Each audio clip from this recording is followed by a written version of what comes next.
That looks like a good show. Well, Carrie Petty is here, and we are talking about succession and companion planting. Can you explain the difference between those two? Well, this is a really good time of year to start planting because it's not really time to put them in the ground because of this cold weather that we're having, particularly in the Midwest. At night, our plants would get bitten. So Mother's Day is the time to put them in the ground. But as you're thinking about what you want to plant, there are some things that just shouldn't go together in the companion planting conversation.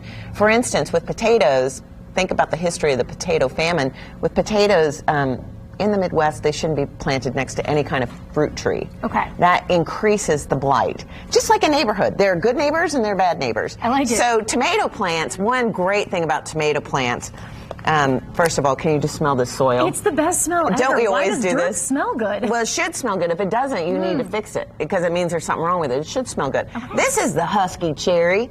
The Husky Cherry tomato. But when you're planting tomatoes, one really cool tip is to prick off all of these small little suckers. And tomatoes want to be planted as deep as 2/3.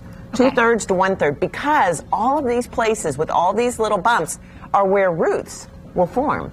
So plant your tomatoes deep, deep in the soil, and let that soil come up around that stem. Oh, those smell so good. But the companion to tomatoes is basil.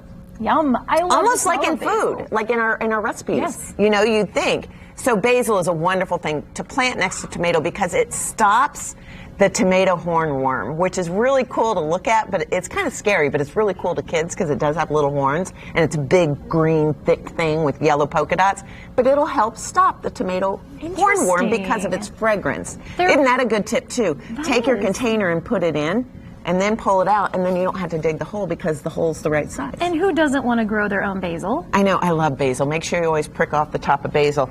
The succession planting idea is when you're doing your seeds, when you're doing your plants, I don't know about you, but I mean, I can't handle 100 jalapenos. You know, if I do a whole row in the vegetable garden, so do half a row, plant a row, 30 days later, plant another row. Succession planting.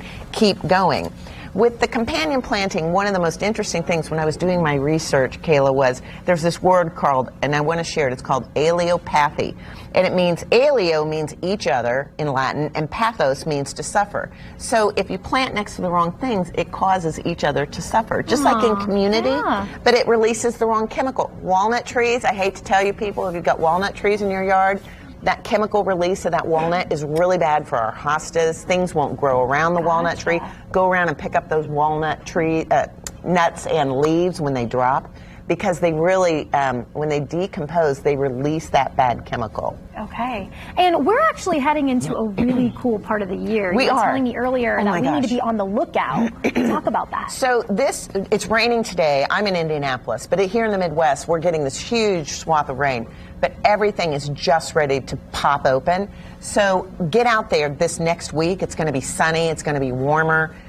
There's only about 5 days where the dogwood and the redbud bloom together, because the redbud is fading and the dogwood is emerging. But together, they are the most miraculous sight. And I don't think we pay enough attention to it. Yes. So get on the bike trails, get on the running trails, get out there. And the morel mushrooms, I'm not going to tell you where I find mine, Brown County, but the morel mushroom hunting is really on fleek right now. On fleek. I love you.